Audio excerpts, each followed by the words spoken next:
हर्ष, SC act पे आपके खिलाफ दर्ज हुआ है, वो मामला क्या था? सबसे पहले तो सभी पत्रकार साथियों को राम राम।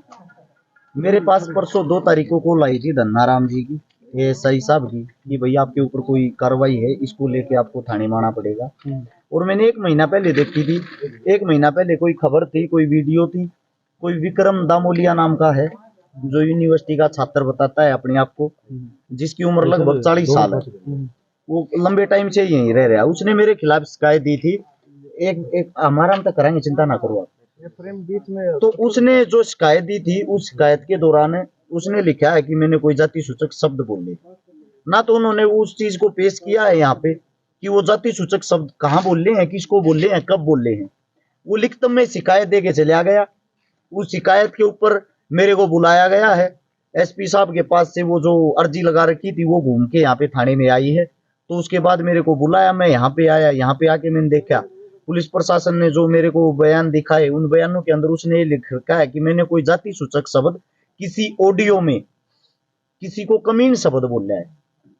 अच्छा, जो ऑडियो है जिसको मैंने कमीन शब्द बोला है, हम आपस में दो बात कर रहे हैं, वार्तालाप कर रहे हैं। अगर जाति की बात करोगे, मेरी जो जाति है, मेरी जाति जाट है। जिससे मैं बातें कर रहा हूं उसकी जाति जाट है, और हम बात कर रहे हैं उसमें जो शब्द वो इस प्रकार की टोन है, जान है कमीन। कमीन जो एक संज्ञा है, कोई जाति सूचक शब्द नहीं है, ना ही मैंने किसी जाति के साथ कमीन को जोड़ा है। तो उस चीज को उन्होंने पेश किया। ये ऐसे ऐसे इंसान हैं जो फेमस होने के लिए ये वही आत्मने की छोटी छोटी हरकतें करते रहते हैं। उसके बारे में मैंने डिटेल निकाली, विस्तार से जाना। वो अपने आप को अम्बेडकरवादी बोलता है। मैं ये कहता हूं, जो अम्बेडकर को पढ़ लेगा वो ऐसी छोटी सोच रखेगा ही नहीं। अम्बेडकरवादी अगर भाई साहब आप हो, आप कहीं ना कहीं चैनल के माध्यम से सुन रहे हो, मैंने जितनी आज तक मदद करी है, लगभग मैंने 1300 परिवारों की मदद करी, 200 बेटियों की शादी करवाई है, 25 बात भरी है। उन सब में से 90% जो गरीब हैं, जिनके पास घर धरती जमीन नहीं है, वे सब के सब हमारे दलित समाज से। अम्बेडकरवादी तो यार हम तो हर रोज मदद कर रहे हो। अब मैं गारंटी देता हूं, आप एक मदद गिनवा देना अपने ही समाज की जो आपने की हो अम्बेडकर को पढ़ के। आप अम्बेडकरवादी बताते हो अपने आप को, ये तुच्छ हरकतें करते हो। उसे दूसरी बात आप सभी को मैं बता देता हूं, लगभग उसने, मैंने जो उसकी हिस्ट्री निकाली, 17-18 आदमियों पे पहले भी SC/ST एक्ट लगवाया है। 5,000 रुपया में राजीनामा कर लिए है। अरे भले मानस, तेरी 5,000 रुपया की कीमत हमारे पास 10-20 हजार रुपये नगद ले जाता, वैसे ले जाता तू, भाई तेरे पे केस करूंगा, मन की तन की तो जरूरत पड़ रही है, मेरा खर्चा सा पड़ रहा है, मेरे तो 5-10 हजार रुपये दे दे, वैसे ही दे देते तेरे को। ये ड्रामे भी क्यों कर रहे हैं भाई? हाथ जोड़ के विनती है, ये जो SC/ST के एक्ट आप लोग लगवाते हो, अरे कम से कम ये तो देख लो किसको लगवा रहे हो। मैं हर समाज की बहन का भाई बना हूं, उसके पाटड़े से डाउस का बात भरा है। पूरे हरियाणा के अंदर मैं गारंटी के साथ कहता हूं, जब और कोई ऐसा काम कोई नेता मंत्री भी कर रहा हो, मैं मेरी टीम पे मेरे भाईचारे पे इसीलिए करता हूं, कम से कम भाई हमने इस जातिवाद में मत दासो। और कहीं ना कहीं जातिवाद का कीड़ा उसको है। उसने जितने भी इंसानों को केस लगवाया है, सारे केस जाट और पंडित, इन दो जातियों को टारगेट करता है, इनको वो केस लगवाता है।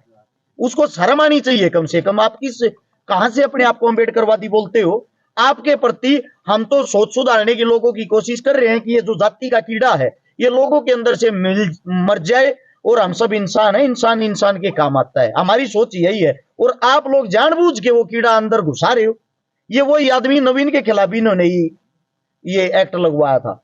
ये हमारे जो भाजपा पार्टी है उसके जो नेताजी हैं उनके पास बैठने वाले हैं, फिर ये अपने आप को अपना कद ज्यादा बड़ा समझने लग जाते हैं, अपने आप को ही सरकार समझने लग जाते हैं, अपने आप कुछ भी कार्रवाई कर देते हैं, अपने आप कार्रवाई करके ऊपर से प्रशासन पे दबाव बनाने के लिए कॉल करवा देते हैं। प्रशासन ने हमारे साथ बहुत ही अच्छा सलूक किया, बहुत ही प्यार से बातें की, प्यार से हमारी बातें सुनी, और प्रशासन को साफ साफ पता है अरेस्ट चिकारा की कोई गलती नहीं है। अच्छा, अभी जांच में शामिल हुए आप, क्या एविडेंस? जांच में शामिल हुए कोई एविडेंस ही नहीं है। बड़ी बात तो ये है ना, मैं गारंटी देता हूं, मेरी अगर अब बाइक खूगी, गाड़ी खूगी, कुछ भी खू गया ना, मैं शिकायत करवाने के लिए जाऊंगा। हो सकता है मेरे को इंतजार करना पड़े, इतनी फाइलें पड़ी रहती है पुलिस प्रशासन के पास, ही इतने काम रहते हैं। ऐसे ऐसे इंसानों की आते ही तुरंत इनकी सुनवाई हो जाती है। इसलिए होती है क्योंकि ऊपर से कॉल करवाते हैं बड़े बड़े आकाओं का, बड़े बड़े नेताओं का, बड़े बड़े मंत्रियों का। कल मैं गुगामेडी थाने से आया, वहां पे मेरे खिलाफ शिकायत हो रही थी, FIR हो रही थी बाई नेम हर्ष चिकारा। मैं वहां पे जब जाता हूं, वहां के जो SHO साहब, वहां सीआई बोलते हैं, उन्होंने मेरे से वार्तालाप करी, उन्होंने मेरे से बातें की, मैंने अपनी लोकेशन दिखाई उस तारीख, ये देखो सर इस दिन मेरे 8 प्रोग्राम थे और आप में हमारे में 270 किलोमीटर का फर्क है। 270 किलोमीटर मैं 1 घंटे के अंदर कैसे आ जा सकता हूं इस वारदात को अंजाम देके। मैंने जब वहां पे सबूत दिखाया, उनका कहना था एसएचओ साहब का वहां के का, अरे हमारे को पता आप इस केस में नहीं हो। और जो आदमी था अगले वाला जी शिकायत करता, वो भी आके ये बोले हमारे को पता आप नहीं थे। अरे भाई जब मैं नहीं था तो मेरा क्यों नाम लेते हो, मेरा क्यों समय खराब करते हो। अब कल भी मैंने एक केस में जमानत करवानी है।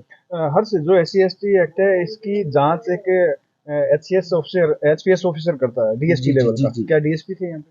यहाँ पे डीएसपी सर नहीं थे, लेकिन जो मेरे को बताया गया है, जो जिस चीज की जांच चल रही थी वो एसपी साहब के पास से ही होके आई है, यानी कि डीएसपी और एसपी साहब के पास से होते हुए दोबारा से थाने के अंदर आई है कि उनको बुलाया जाए, उनके बयान लिए जाए।